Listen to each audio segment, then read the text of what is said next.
বিস্ফোরণ হইয়া আপনাকে শফিক মারা গেছে। কি কর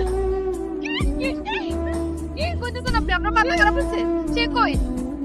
সে তো আর নাই। কিছুক্ষণ আগে শফিকের লাশ উদ্ধার হয়েছে, তো ওইখান থেকে আমি আমার মোবাইলটা নিয়ে আপনাকে কল দিয়ে জানাইলাম। কিছু নিয়ম কানুন আছে, তো ওইগুলা সম্পূর্ণ হইলে আমরা যত তাড়াতাড়ি পারি লাশ দেশে পাঠাবো। আপনারা ওইদিকে প্রস্তুত থাকেন। আমি কই কি মা, লাশ যে এনে আছে সে এনে দাফন করো, ও এনে ব্যবস্থাও ভালো। আমিও ছোট ভাইজানের সাথে একমত। শুধু শুধু লাশ টাকা আনতে গেলে কষ্ট পাইব। আর এত টাকা পাবো কই আমরা? খবরটা অনেক অনেক অন্যায় আপনার তোমাদের জন্য আমি সহ্য করছি। আর না, আমি আমার বাজারটা না দেখে থাকতে পারব না।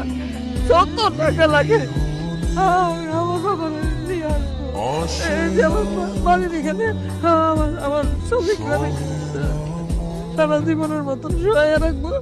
আমি প্রত্যেক দিন তারা দেখে আসবো। আমার ছেলেটা সবার জন্য, সবার সুখের জন্য এখানে গিয়ে এত কষ্ট করে মরেই গেল। এইটা করতে পারবি না তোরা? তার জন্য এটা করতে পারবে না? পারবে না? বিয়াই আবেগ দিয়া তোর জীবন চলবো না। আপনি এতগুলি টাকা এই মুহূর্তে কিভাবে জোগাড় করবেন? কোথার থেকে জোগাড় করবেন? আমার কাছে তো এত টাকা নাই যে আপনাকে আমি দিই। এই অল্প বয়সে আমার মাইয়াটার যে এখন কি হইব?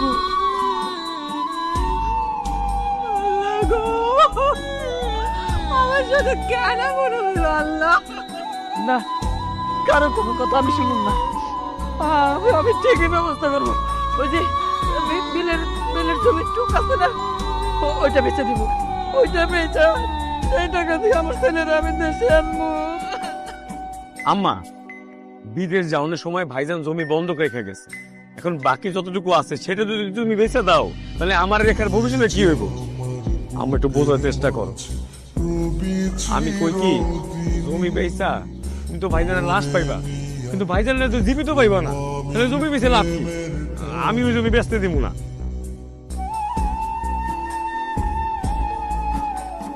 বুঝে গেছি, আমার আর কিচ্ছু বোঝানোর দরকার নাই। যা বোঝার আমি বুঝে গেছি। লাগবো না তো কারো জমি, কারো কোনো টাকা পয়সা আমার লাগবো না। আছে না আমার ভাগের জমিটুকু আছে, তো ওটা তো আমার। ওটার মতো কোনো কারো হাত নাই। ওইটা বেচে দিব।